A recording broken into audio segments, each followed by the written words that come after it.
வணக்கம் அன்பர்களே. நம்ம இன்றைக்கி செவ்வாய்க்கிழமை முருகனுக்கு 6 விதமான பூ வச்சு மாலை கோர்க்கணும்னு நான் ஆசைப்பட்டேன். அதனால் அது மாதிரி பண்ணிகிட்ருக்கேன். செவ்வந்தியும் ரோஸும் வச்சு மாலை கோர்த்துருக்கோம். காம்பை கட் பண்ணிவிட்டு இது மாதிரி செவ்வந்தியில் சென்டரில் பூ வச்சு கோர்த்துக்கோங்க. ஒரு 11 பூ வச்சு கோர்த்துக்கோங்க. ஒரு மினிமம் மாலை நம்மளுக்கு சைஸில் கிடைக்கும். இல்லை கொஞ்சம் பெரிய மாலையாக வேணும்னா ஒரு 20 பூ, அப்புறம் ஒரு 2 to 3 லைன் இது மாதிரி ரோஸ் வச்சுக்கோங்க. அப்புறம் திருப்பி இன்னொரு 20 பூ வச்சுக்கோங்க. ஒரு அளவுக்கு நம்மளுக்கு மாலை பெருசாகவே கிடைக்கும். ரொம்ப சிம்பிளாக நம்ம நினச்ச மாதிரியே மாலை கட்டி சாமிக்கு போடலாங்க.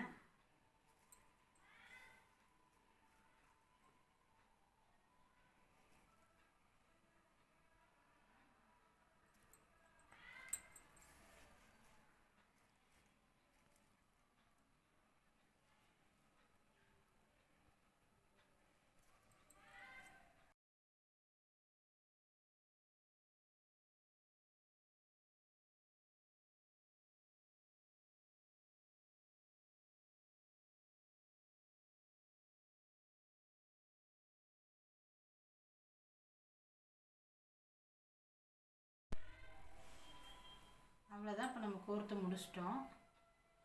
2 மாலையும் ஒரே அளவில் இருக்கணும். பூ சென்டரில் மட்டும்தான் கோக்கணும். சைடில் கோர்த்திங்கன்னா உதிர்ந்துடும்.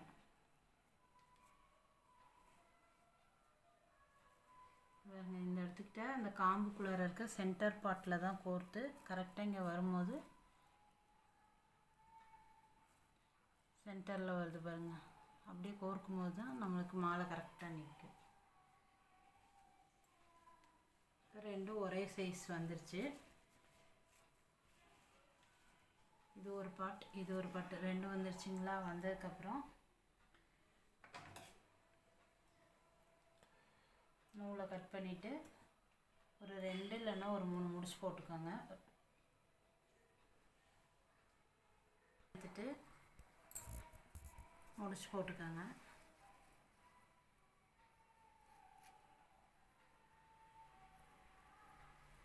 முடிச்சு போட்டு ஒரு ஓரமாக அப்படி வச்சுக்கோங்க. அடுத்து இது கீழே வைக்கிறதுக்கு ஒரு நூல் எடுத்துக்கோங்க. நார்லையும் கட்டலாம், நான் நூலில் கட்டுறேன். 6 விதமான பூவில் ஃபஸ்ட்டு துளசி எடுத்துக்கலாம்.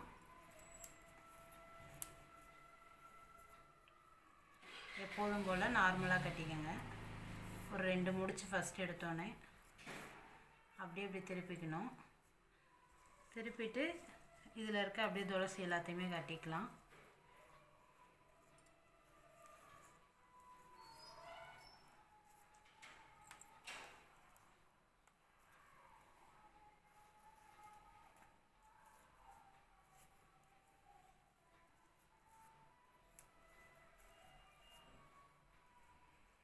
ஒரு 2 இல்லைன்னா ஒரு 3 சுற்றிக்கோங்க. நல்லா டைட்டாக பிடிச்சிக்கோங்க.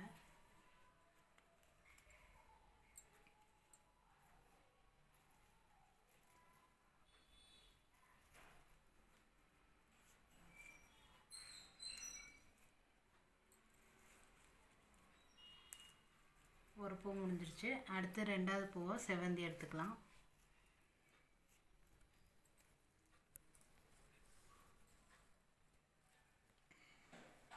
ஒரு 4 இல்லைன்னா 5 பூ வச்சு சுற்றிக்கோங்க.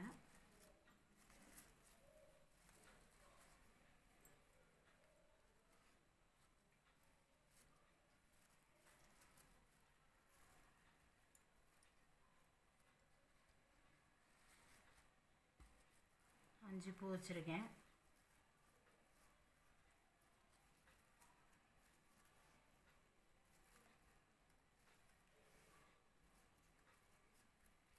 அஞ்சு பூ வச்சாச்சு.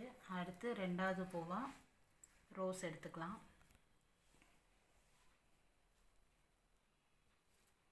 இல்லை சம்மங்கி எடுத்துக்கலாம். 2 வச்சு சுற்றிக்கலாம்.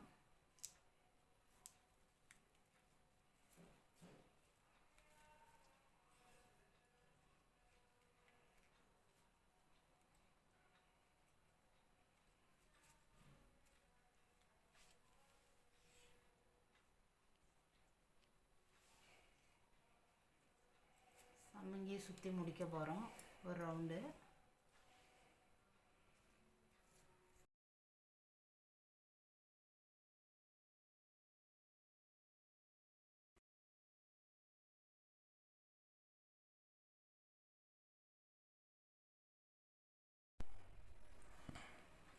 ஃபஸ்ட்டு துளசி வச்சுருக்கோம், அடுத்து சம்மங்கி செவ்வந்தி பூ வச்சுருக்கோம், அடுத்து சம்மங்கி பூ வச்சுட்டு அடுத்து அரளிப்பூ வச்சுருக்கோம். இது வந்து முருகனுக்கு உகந்த செவ்வரளி பூ வச்சுருக்கோம். அது ஒரு 2 சுற்று. எப்போதும் போல் மாலை கட்டுற மெத்தட்லேயே துளசி வச்சுருக்கோம், செவ்வந்தி வச்சுருக்கோம், சம்மங்கி வச்சுருக்கோம் 3, அரளி வந்து 4. முருகனுக்கு உகந்தது அரளிங்கிறதுனால அது 5ஆவதாக மல்லிகைப்பூ வச்சுருக்கேன், 6ஆவதாக வந்து ரோஸ் வச்சுருக்கேன். 6 பூ வந்துருச்சு. ஃபைனலாக வந்து நம்ம துளசியை வச்சு இந்த மாலையை ஃபினிஷ் பண்ணிடலாம்.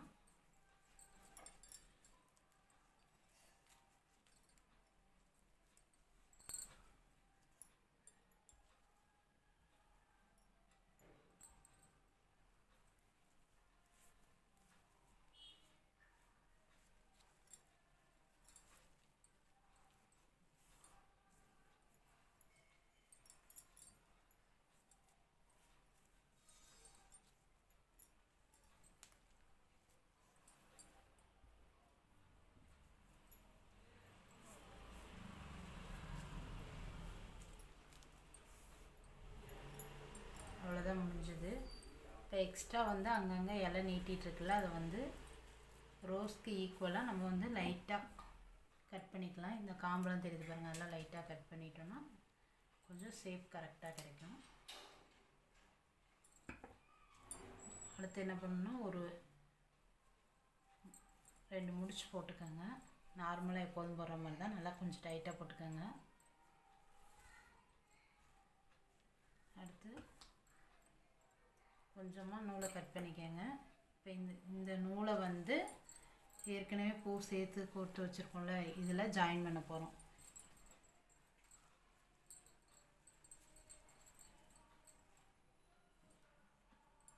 நூலை வந்து ரொம்ப ஒட்ட கட் பண்ணக்கூடாது. ஒரு 3 இல்லைன்னா 4 முடிச்சு நல்லா இறுக்கமாக போட்டுக்கோங்க. போட்டு முடிச்சுட்டு கொஞ்சம் நூல் கேப்பை விட்டு கட் பண்ணிக்கோங்க. அவ்வளோதான். இப்போ இன்றைக்கி செவ்வாய்க்கிழமைங்கிறதுனால முருகனுக்கு 6 பூ வச்சு கட்டணும்னு எனக்கு தோணுனதுனால நான் கட்டியிருக்கேன். இங்கே பாருங்க 6 பூ அழகாக இருக்கும் பார்க்குறதுக்கு. எல்லாமே வாசனையான பூ. சம்மங்கி நல்ல வாசமாக இருக்கும், மல்லிகைப்பூ வாசமாக இருக்கும், ரோஸ்லேயும் நல்ல வாசம் இருக்குங்க. இங்கே வந்து நம்ம நூல் ஏன் விட்டுருக்கோன்னா, ஃபோட்டோவுக்கு பக்கத்தில் ஆணி அடிச்சிருந்தோம் அப்படின்னா இதை வந்து முடிச்சு போட்டுக்கலாங்க. அதுக்காக தான் இங்கே நான் நூல் விட்டுருக்கேன். இந்த வீடியோ பிடிச்சிருந்தால் லைக் பண்ணுங்கள், ஷேர் பண்ணுங்கள், மறக்காமல் சப்ஸ்கிரைப் பண்ணுங்கள் ஃப்ரெண்ட்ஸ்.